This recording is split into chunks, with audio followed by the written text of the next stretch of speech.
I don't know anything about walking on water, but I know a little bit about waves and wind and a lot about fear. Jesus' cousin, John the Baptist, has been killed by the government. When Jesus gets word, he withdrew with his disciples to, quote, a lonely place where they could be by themselves. But the crowds get wind of it and they follow them there. The crowds are desperate for healing and not at all thinking of Jesus' need to grieve, to be alone. Jesus knows this, and he allows his compassion to swell and to shape what comes next. He instructs the disciples to work with the little that they have: 5 loaves of bread, 2 fish, to feed the 5,000. And they do, and there are leftovers. That was last Sunday. Our story continues without missing a beat today. And Jesus sends the disciples off in a boat to the other side of the lake, while he himself sends the well-fed crowds away. He then scrambles up the mountain, quote, by himself to pray. Perhaps now he'll get a chance to let the waves of grief wash over him, to be alone. Meanwhile, the disciples are having a rough go of it on the waters. Battered by the waves and the wind against them in their face, they've not yet made it to the far shore. The Gospel of Mark tells us that they're rowing at this point, and they're worn out from the effort.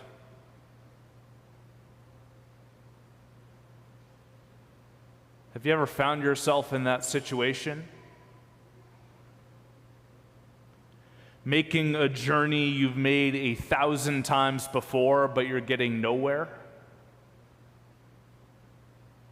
Where all your skill and experience seem for naught, and the only way to keep being blown backwards is to put in the oars and row. When the wind is at your back, perhaps the journey takes a half hour. A seemingly innocent conversation with a family member, a routine trip to the doctor, a task you've done at work 12 times, no-brainer. But when the wind is in your face, it's half a day later and your back is straining from the effort of the oars. That comment when you were tired and you didn't mean anything by it, that was taken the wrong way.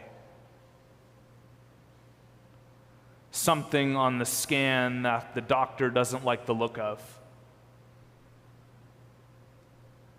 The work effort that never quite translates on the page into progress.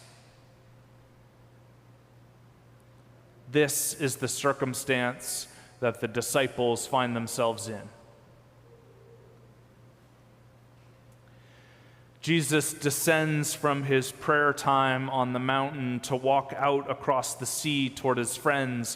One of the other Gospels says that actually he never intended for them to see him, but then he notices that they're struggling. And if his plan had been to comfort them, well, that didn't work. Head down for the wind and the waves, the disciples don't recognize him at all. Instead, they cry out in fear. Jesus speaks. Take heart, it is I. Do not be afraid. And Peter replies, if it is you, tell me to come to you on the waters. And Jesus does, and Peter takes a few steps, and then he notices the wind and the waves. And he realizes what a foolish idea it was to leave the boat in a storm, to follow a voice he barely recognizes and a face he cannot see. And Peter gets scared, and he starts to sink. He cries out for help. Jesus catches him, and together they climb back into the boat, at which point the wind stops. And the disciples realize that someone more powerful and awful than the wind and the waves is in the boat with them.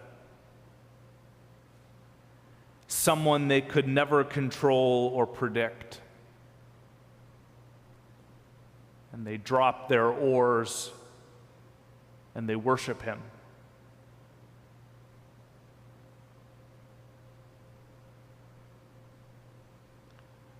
I don't believe this passage is about walking on water.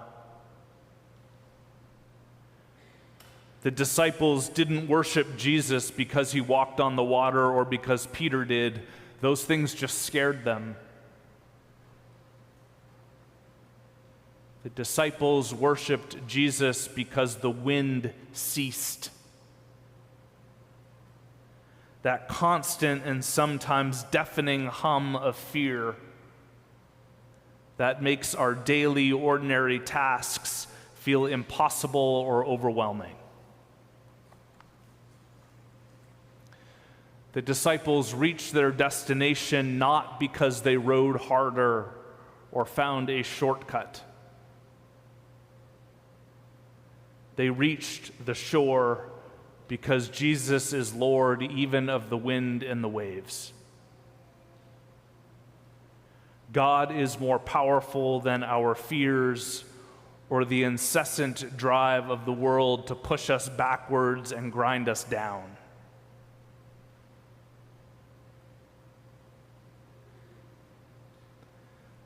The only antidotes to fear that I know of are love and trust.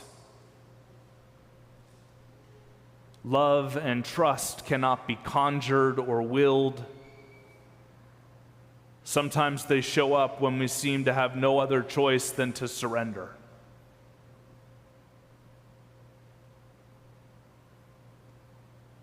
I don't know what wind and waves you're facing.